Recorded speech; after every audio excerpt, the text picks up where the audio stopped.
What if I told you that for over 250 years, Japanese farmers fed a nation of 30 million people without a single drop of synthetic pesticide? Not one chemical spray, not one factory-made powder. And here's the part that really got me. When I finally visited a traditional Japanese garden a few years ago, I stood there staring at rows of vegetables that looked healthier than anything I'd ever grown. No holes in the leaves, no aphid damage, no signs of struggle at all. I asked the old guy tending the beds what his secret was, and he just laughed and pointed at the plants around the vegetables. He said the garden protects itself. No sprays on the shelf, no bottles anywhere. I thought he was messing with me. He wasn't, and what I've learned since that day has completely changed the way I grow food. What Japanese farmers figured out centuries ago, and what modern gardeners are only now rediscovering, is that pest control was never supposed to be a war. It was supposed to be a design. During the Edo period, from 1603 to 1868, Japan developed an entire agricultural system that worked with nature instead of against it. No corporations, no chemical patents, just generations of farmers watching, experimenting, and passing down what actually worked. Researchers have confirmed that many of these traditional methods perform as well as, or better than, synthetic pesticides in controlled trials. And the best part? Most of them cost almost nothing. While the rest of us have been spending money on sprays and traps and powders, this knowledge was just sitting there, waiting for someone to pick it up again. I honestly felt a little foolish when I realized how long I'd been overcomplicating something that Japanese farmers solved 400 years ago. Today, I'm going to show you 7 traditional Japanese pest control methods that will change the way you think about protecting your garden forever. Stick around because number 4 on this list involves a smoky liquid byproduct that Japanese charcoal makers have been using for centuries. And when you hear how effective it is, you're going to wonder why nobody told you sooner. And number 7 is so simple and so powerful that it doesn't even involve doing anything to your garden. It's about what you stop doing. And it might be the most important thing I share with you today. Make sure you hit that subscribe button because we post videos every week that'll help you grow more food with less effort and take back control of your garden from the chemical companies that want you dependent on their products. So let's get into it. Number 1, companion planting with scallions.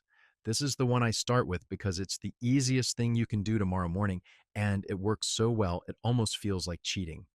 Japanese farmers have been planting scallions, they call them negi, next to their cucumbers, melons, and squash for centuries. And I'm not talking about tossing a few green onions in the general vicinity. I mean deliberate, close planting, 6 to 8 inches from the base of the crop stem, planted at the same time. Here's why it works. Scallions and all their allium cousins, garlic, chives, onions harbor beneficial microorganisms in their root zone that release compounds hostile to soil-borne diseases. The Japanese figured this out through observation long before anyone had a microscope. A researcher at the Tochigi Agricultural Station in Japan documented 88 specific companion plant pairings, and the scallion family showed up more than any other group. I started doing this 3 seasons ago with my cucumber beds.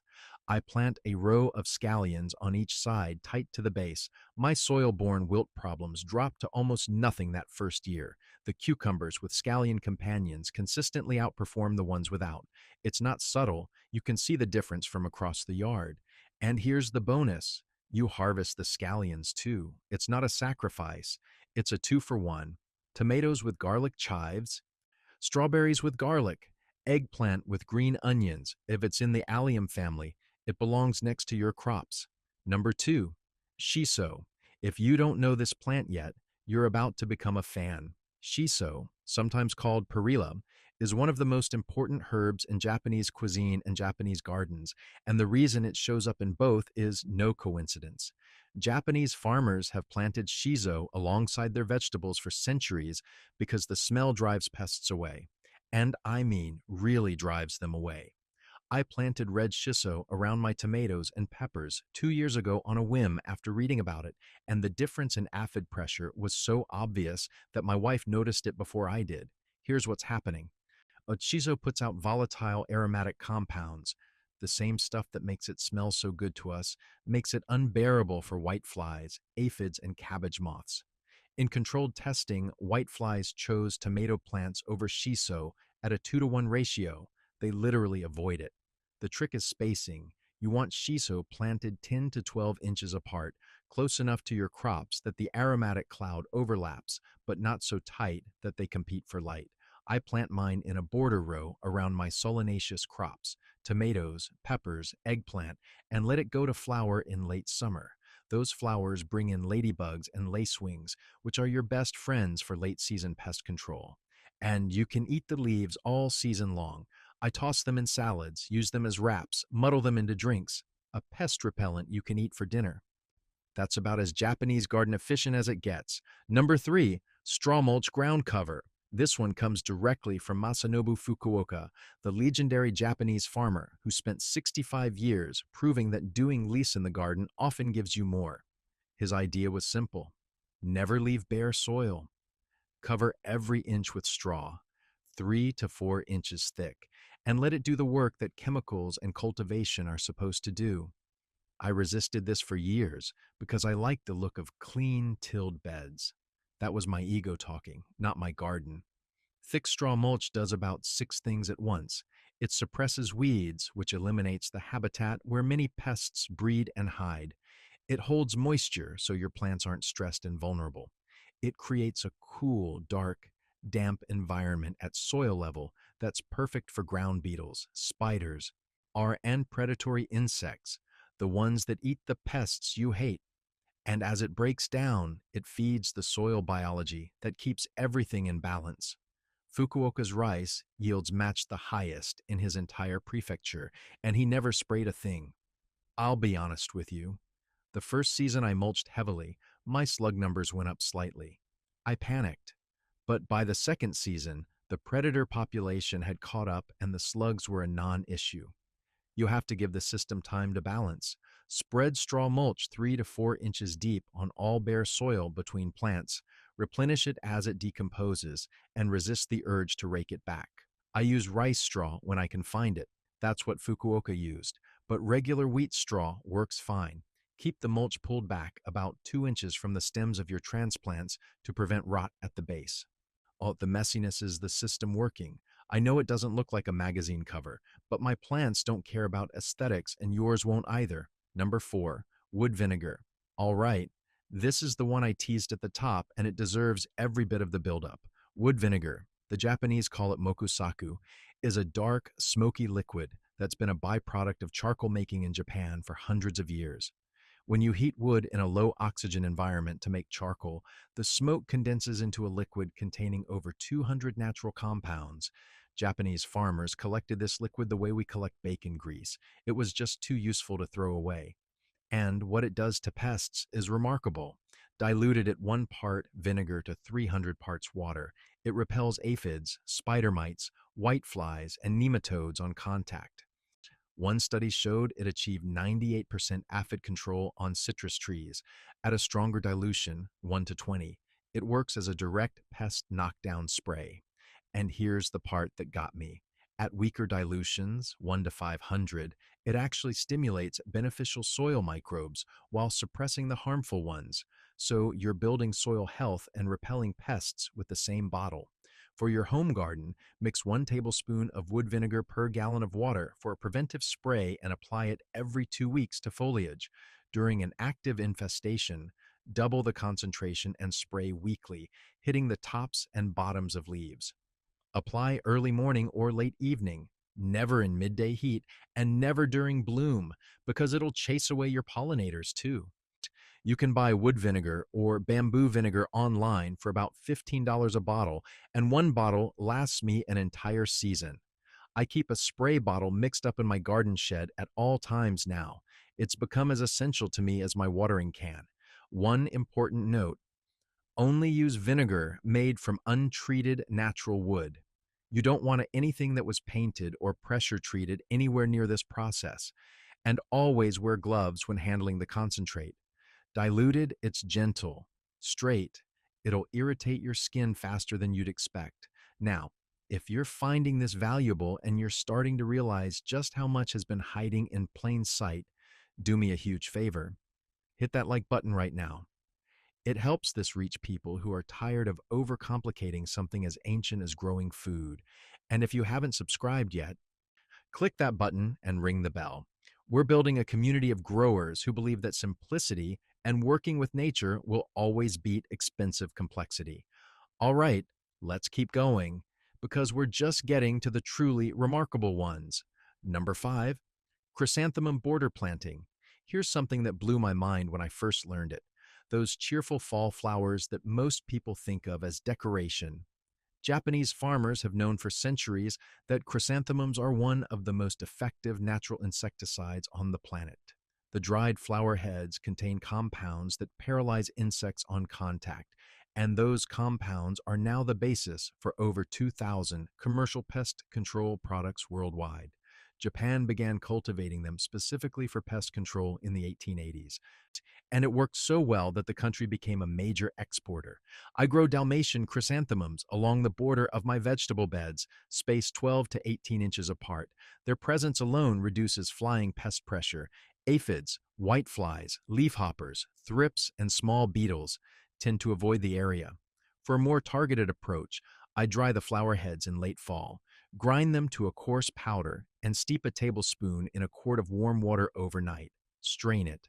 Add a drop of dish soap as a surfactant, and you've got a homemade insecticidal spray that breaks down in sunlight within 24 hours. That last part is important because it means you're not leaving persistent residue on your food or killing beneficials for days afterward.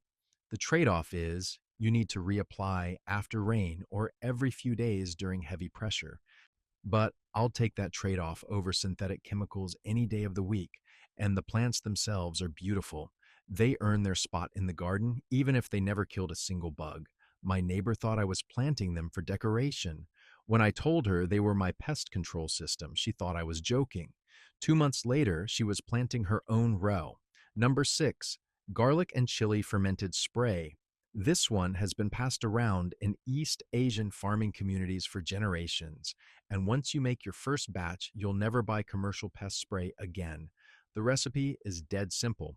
Take 5 to 10 hot peppers, whatever you've got, the hotter the better, and one full bulb of garlic. Chop them fine, toss them in a jar with a liter of water and a tablespoon of natural liquid soap. Let it sit for 24 hours. Strain it and spray it on everything that's getting chewed up. I make a double batch every 2 weeks during peak summer and spray twice a week in the late afternoon. After about 4 applications, aphid colonies collapse completely. The garlic disrupts their feeding behavior, and the capsaicin from the chili peppers irritates soft-bodied insects enough that they relocate. I learned the hard way to strain it well. If you leave chunks in there, it'll clog your spray nozzle and you'll spend more time cleaning equipment than spraying. Some Japanese and Korean growers take this a step further by combining the chili garlic base with a splash of wood vinegar and fermenting the whole thing for 2 to 3 months. That aged version is significantly more potent. I started a batch in September and used it the following spring, and I'm telling you, it was the most effective natural spray I've ever used. The smell isn't great, but neither is buying pesticide, and your plants won't mind one bit. Now, before we get to the final method, the one I saved for last because I think it's the most important idea in this whole video, I want to talk about some common patterns I see in gardens, including my own for a long time. The first pattern is reaching for a spray the moment you see a bug. The Japanese approach says, wait, watch. Most of the time, a predator is already on the way. The second pattern is keeping your garden too clean. Bare soil, raked beds, no leaf litter. It looks tidy, but you've just eliminated the habitat where your beneficial insects live. The third pattern is growing the same crops in the same spots year after year. Japanese farmers rotated constantly, never giving soil-borne pests a chance to establish. And the fourth pattern is thinking of pest control as something you add to the garden. The whole Japanese philosophy flips that. Pest control is something you design into the garden from the beginning. I was guilty of all four of these for longer than I'd like to admit. And here we are at number 7. the one I saved for last because it represents everything we've talked about today. Number 7, the Satoyama principle. This is the big one. This is the idea that ties every single method in this video together and turns it into something larger than a collection of tricks. Satoyama is a Japanese word. It means the area between the mountain and the village. And for centuries, it described a way of designing landscapes where agriculture, forest, water, and wild spaces all wove together into a single living system. In a Satayama landscape, nothing exists in isolation. The forest edges harbor predatory beetles and spiders that spill into the crop fields. The ponds breed dragonflies and frogs that eat mosquitoes and aphids by the thousands. The hedgerows shelter birds. The wildflower margins feed the pollinators. Every element supports every other element. There is no pest problem because the system is designed so that pest populations never get the chance to explode. And here's what hit me hardest about this idea. You can do it in your backyard. You don't need 100 acres. You don't need a forest. You need intention. Dedicate 5 to 10% of your garden space to habitat that isn't producing food for you. It's producing food for the things that protect your food. A small water feature, even a buried bucket with some rocks in it, gives frogs and dragonflies a home. An unmowed strip along the fence gives ground beetles a place to breed. A patch of wildflowers, yarrow, cosmos, dill, fennel, clover, feeds beneficial insects all season long. A few shrubs or a hedgerow gives birds nesting habitat within striking distance of your garden pests. Leave a pile of logs or branches in a back corner. It becomes overwintering habitat for ground beetles and solitary bees. None of this is expensive. None of it requires special equipment. It just requires you to stop thinking of your garden as a factory floor and start thinking of it as a neighborhood. I converted about 8% of my growing space to wild habitat 3 years ago. It felt like a sacrifice at the time. That was productive ground I was giving up. But here's what happened. My pest pressure dropped every single year, not a little. Dramatically. By the second season, I had ladybugs I never planted, dragonflies I never invited, and a resident toad under my squash leaves who I'm pretty sure ate his body weight in slugs every night. I stopped spraying anything, even the natural stuff, because I didn't need to. The garden was doing it for me. And that's the real secret the Japanese figured out a long time ago. The best pest control isn't something you do, it's something you allow. You stop fighting the system and start designing one where nature does the heavy lifting. Masanobu Fukuoka spent 65 years proving this on his farm in Shikoku. He matched the highest rice yields in his region with no pesticides, no herbicides, no synthetic fertilizers. He just built a system that worked the way nature works and then got out of the way. When I look at my garden now, I don't see a battlefield. I see a community. The shiso keeps the white flies off my tomatoes. The scallions protect the roots. The straw holds the moisture and shelters the spiders. The chrysanthemums stand guard at the border. And the little wild patch in the corner, the part that doesn't look like much, that's the engine that runs everything. That's the Satayama. That's the secret. And once you see it, you can't unsee it. If you learned something today, hit that like button. It genuinely helps other growers find this. Drop a comment below. Are you team wood vinegar, team shaso, or team let the garden do it all with the Satayama approach? I'd love to hear what you're going to try first. And if you haven't subscribed yet, hit that button and ring the bell so you never miss a video. Your garden already knows how to protect itself. You just have to let it remember.